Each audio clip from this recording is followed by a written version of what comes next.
कभी कथा नहीं सुनता था। गाय चराता था गांव की। तो एक दिन और गोपाल जो गाय चराने वाले थे उन्होंने कहा, यार कभी तो कथा सुन लो, रात दिन पशुओं के पीछे घूमते हो, पशु बुद्धि, कभी तो कथा सुन लो। तो एक दिन सोचा दोपहर के भोजन गांव में पाएंगे जाके अपने घर में, और कथा हो रही, वहीं से निकल लेंगे, जो सुन लेंगे तो सुन लेंगे।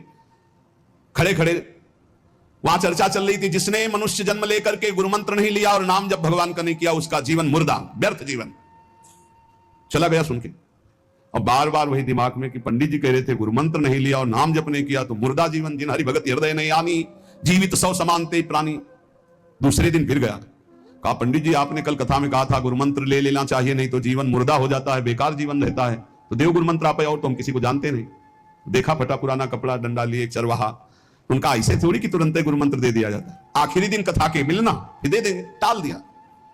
अब वो आखिरी दिन कथा के तो दिन चढ़ावा चढ़ रहा था, तो पंडित जी ने कहा जब चलें तब ले लेना गुरु मंत्र, टाल दिया। अब वो जब आखिरी दिन के बाद वो, तो उस समय घोड़े पे बैठ सब सामान लाद के पंडित जी चलते थे, वो तो सब सामान लाद के चलने लगे। हो तो पीछे पंडित जी आप जो कह रहे थे कि गुरु मंत्र देंगे, आप गुरु मंत्र दे दीजिए। पंडित जी रबड़ी पलाई गई थी, घोड़े से उतरे, घोड़ा एक भगत के यहां खड़ा किया और लोटा लिया और भागे, क्योंकि सोच लगी थी। अब वो भगत किसान आदमी, गांव का गंवार आदमी पीछे लगे, पंडित जी अरे गुरु मंत्र दे दो, कितने दिन से टहला रहे हो आप?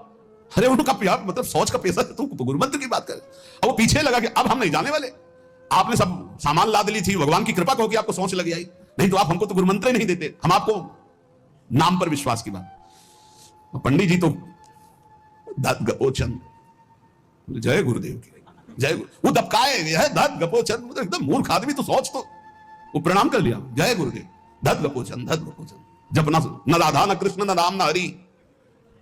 घर आया, बोले आपसे गाय चराना बंद। बोले क्यों? बोले गुरु मंत्र मिल गया, अब हम भजन करेंगे, हमारा जीवन मुर्दा नहीं रहेगा, अब जीवन सार्थक रहेगा। और मेहनत करने वाला आदमी, गाय चराने वाला आदमी, अब शुरू हो गया बैठ के धत गपोचन, धत गपोचन। अब इसमें ना कोई भगवान नाम है, ना कोई मंत्र है, ना प्रणव है, ना नमो नमः, कुछ नहीं। गांव के लोग, घर के लोग बोले कि यार 50 गाय चराता था, पता नहीं कौन सा हम लोगों का पाप उदय हुआ कि कह दिया कि कथा सुन लेना। अब वो गाय चराना भी छोड़ दिया, अब गपोचन शुरू हो गया।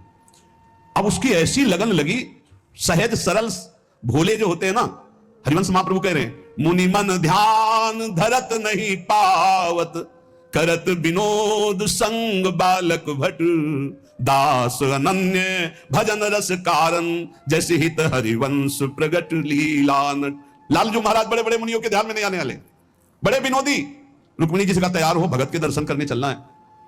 रुक्मिणी जी ने कहा बहुत दिनों बाद आज आपको किसी भक्ति की याद आई प्रभु, जरूर कोई महाभागवत होगा, हम चलते हैं। बोले बहुत विचित्र महाभागवत, चले, साधारण वेश में चलना है। जब गांव में गए, उस भगवान तो सर्वज्ञ ही है, उसके घर के दरवाजे में बैठ गए और रुक्मिणी जी से कहा कि पहले तुम मिल के आओ भगत के, फिर हम मिलेंगे। रुक्मिणी जी ने कहा हाँ ये उत्तम बात है, पहले हम उनको दर्शन दे के और दर्शन करके आती है। तो आंख मूंदे ऐसे, न खाना न पीना, धत गपोचन। रुक्मिणी जी ने कहा ये कौन सा नाम भगवान का, न विष्णु शास्त्र नाम में है, न गोपाल शास्त्र नाम में है, और कहीं हमने पढ़ा नहीं, ये कौन सा भजन कर रहा है? कहे किसका भजन कर रहे हो? चुप रहा। फिर ए किसका भजन कर? 2-3 बार तो गुस्सा के आंख खोला, देखा कोई स्थित, बोले तुम्हारे कसम का भजन कर रहे हैं, और किसका कर रहे हैं? वो रुक्मिणी जी आ गई, बोले बहुत जानकार भगत है। प्रभु द्वारिकाधीश से कहा बहुत जानकार भगत है। बोले क्यों? बोले हमने कहा कि किसका भजन कर रहे हो, देखो हम इतना छुप के गए थे लेकिन वो पहचान गए, कह रहे तुम्हारे कसम का भजन कर रहे थे। अब भगवान ने कहा तभी तो हम आए भगत जोड़कर। बोले प्रभु आप दर्शन बाद में करना, जाके पहले हमारा प्रश्न बता दो, प्रश्न का उत्तर दे दो कि आपके विष्णु शास्त्र नाम, गोपाल शास्त्र नाम, बहुत से नाम है, ये नाम तो हमने कभी नहीं सुना। भगवान ने कहा ये नाम हमको तो बहुत प्यारा है। बोले आपको कब, मतलब ये कब कैसे नाम रखा गया? बोले बहुत प्यारा है, हमारा ब्रज का रखा हुआ नाम है, ब्रज में मैया ने रखा था। कैसे रखा था?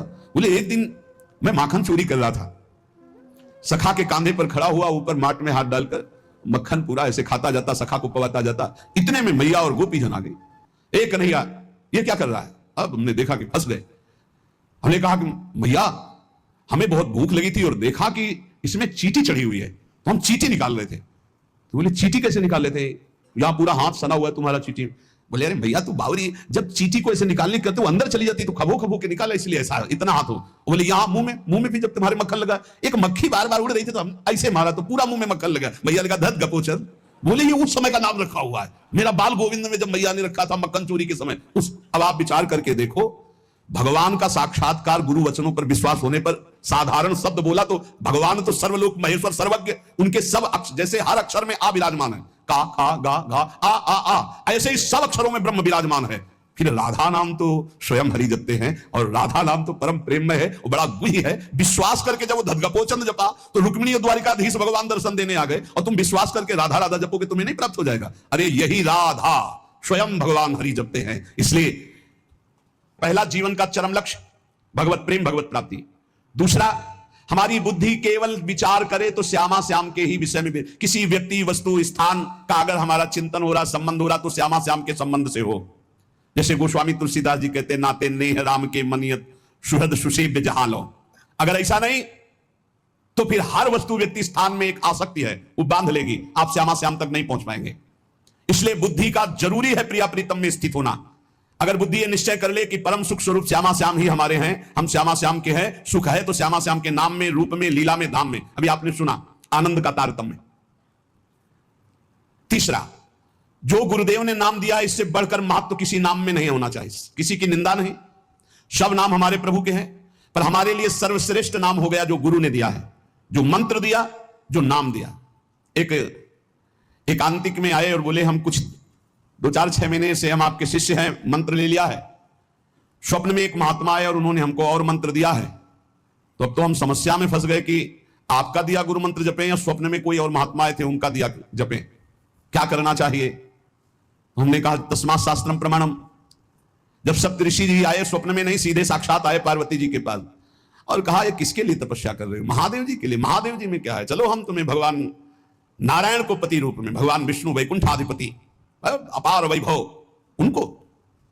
तो जो माता जी ने बात कही पार्वती मैया ने, वही बात पकड़नी है।